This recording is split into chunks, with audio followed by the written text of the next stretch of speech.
El primer en què pensem quan es parla de coralls és en els grans esculls del Mar Roig, del Carib o de la Gran Barrera Australiana. Aquests esculls són a les zones tropicals i equatorials on la temperatura del mar sobrepassa els 25 graus centígrads. Poden formar unes barreres de molts centenars de quilòmetres de longitud on es desenvolupa un dels ecosistemes marins més rics dels oceans.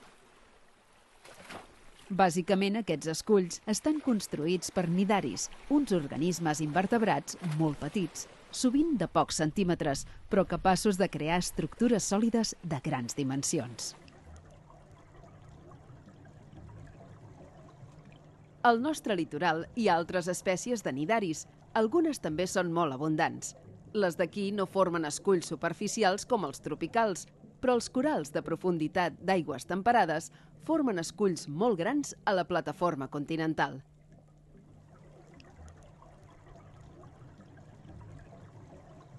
En els fons de roca situats en zones de penombra, aquests animals poden ser els organismes predominants i per això se'ls fa servir per donar nom a un tipus de comunitat marina, el coralligen.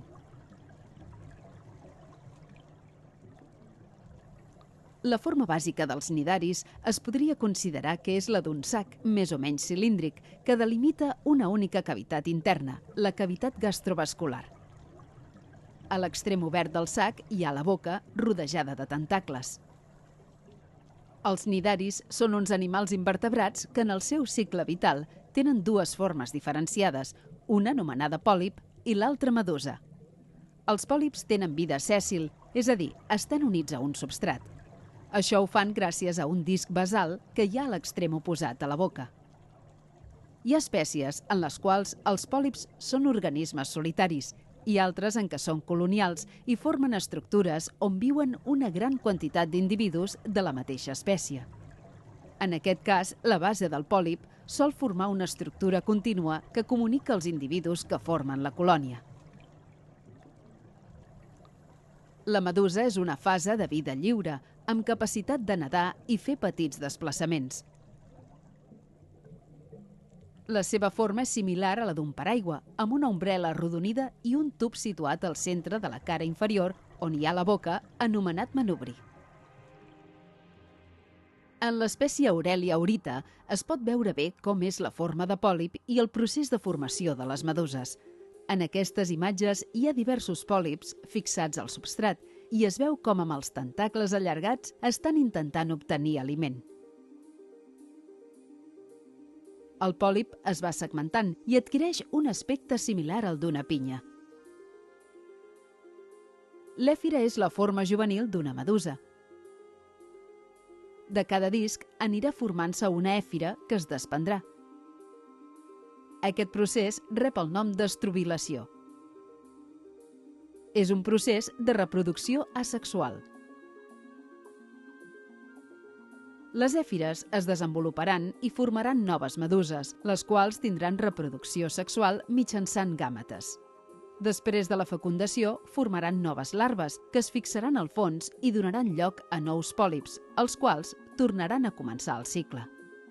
No tots els nidaris tenen les dues fases igual de desenvolupades. En uns, pràcticament falta la fase de medusa, mentre que en altres, la fase de pòlip és molt reduïda o inexistent.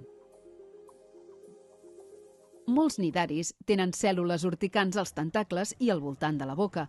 El cas de les meduses és el més conegut, atès que les seves picades afecten els banyistes.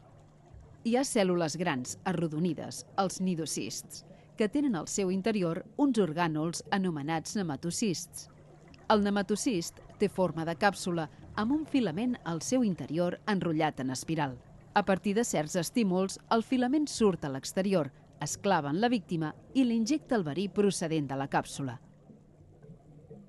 Tot i que són organismes d'estructura molt senzilla, aquests animals viuen en pràcticament tots els hàbitats marins, des de les fredes aigües polars fins a les tropicals i des de les zones superficials fins a les grans fondàries. Aquests filaments on hi ha pòlips de color blanc són part d'una colònia d'hidrozous. En aquests organismes, les espècies colonials són les més fàcils de veure a ull nu. Generalment, les colònies tenen pocs centímetres de longitud i els pòlips són molt petits. Moltes espècies tenen una mena de coberta externa, quitinosa, dins la qual els pòlips es refugien quan es contrauen. Dins de cada colònia hi ha una especialització de les funcions dels pòlips. N'hi ha que capturen el plàncton, altres eviten l'atac de depredadors i altres estan destinats a la reproducció. Hi ha espècies d'hidrozous que tenen més o menys ben desenvolupades les fases de pòlip i de medusa, mentre que d'altres només en tenen una de les dues. Les meduses dels hidrozous són petites i gairebé transparents.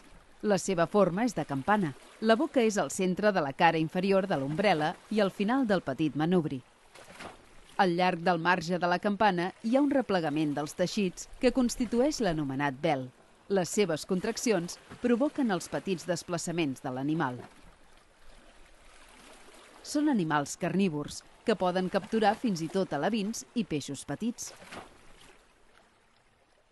Els sifonòfors són un grup d'hidroïdeus pelàgics en forma de medusa modificada que floten gràcies a estructures plenes de gas. En una mateixa colònia hi ha individus en forma de medusa i altres en forma de pòlip. Aquests s'especialitzen en la realització de diferents funcions, com són la de captura d'aliment o la de reproducció. A diferència dels hidrozous, hi ha nidaris que pràcticament només tenen la fase de pòlip. Són els antozous. Visualment, pel nombre de tentacles que tenen, es poden diferenciar els dos grans grups d'antozous, els zoantaris o hexacoral·laris, que generalment en tenen molts, però sempre en un nombre múltiple de 6, que és el mínim, i els octocoral·laris, que només en tenen 8. Els zoantaris poden ser solitaris o colonials. La gran majoria es troben enganxats al substrat, enfonsats parcialment al sediment o sòlidament units al fons per un esquelet calcari.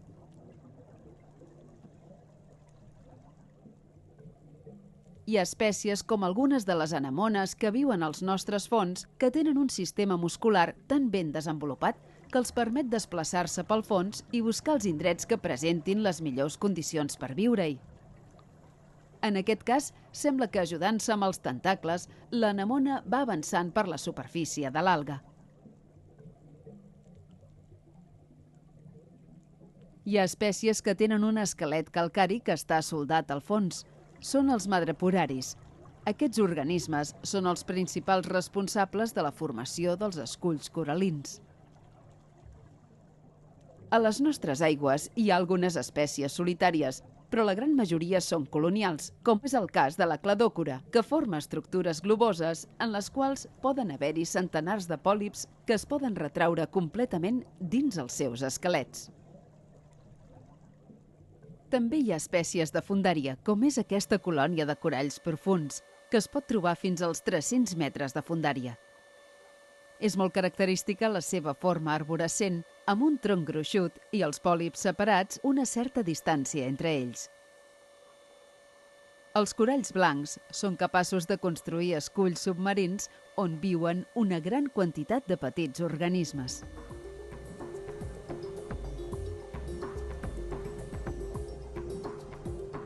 L'altre grup dels antozous és el dels octocoral·laris o alcionaris, en el qual trobem espècies tan conegudes com el corall vermell i les gorgònies grogues i vermelles. Les espècies d'aquest grup tenen els pòlips de forma allargada i cilíndrica i els seus 8 tentacles presenten unes petites expansions laterals. La gran majoria d'aquestes espècies són colonials. Els pòlips són petits i estan inclosos parcialment dins una massa carnosa que connecta tots els individus de la colònia. Les colònies tenen una mena d'esquelet intern format per espícules calcificades o fibres còrnies. En les imatges, tots els pòlips estan oberts, però quan alguna cosa els molesta o si les condicions ambientals són desfavorables, es poden retraure. Hi ha alcionaris que viuen en fons tous, alguns ja al límit de la plataforma continental. És el cas d'aquest pteroides, una colònia de pòlips que té forma de ploma, la base de la qual està enterrada al sediment. Viu entre els 25 i els 250 metres de fondària en fons tous, juntament amb moltes altres espècies de nidaris. L'augment de nombre de pòlips de la colònia es produeix per gemmació o per divisió longitudinal, és a dir, per reproducció asexual. A cada colònia, tots els pòlips són del mateix sexe. La reproducció sexual es produeix amb l'emissió al mar d'òvuls i d'espermatozous. Un cop a l'any, les orgònies es veuen recobertes per aquesta mucositat en la qual hi ha un gran nombre d'ous. Els escifosous són els nidaris que tothom coneix per la seva fase de medusa. Es tracta de les grans meduses, les que sovint arriben a les platges durant l'estiu. L'absència de vel és la característica principal que permet diferenciar-les de les meduses dels hidrozous. Encara que la fase de medusa o fase sexual d'aquests animals és la més coneguda, cal recordar que també tenen una etapa bentònica en forma de pòlip. Les meduses són un dels organismes més antics del planeta i la seva morfologia bàsica no ha canviat en més de 500 milions d'anys.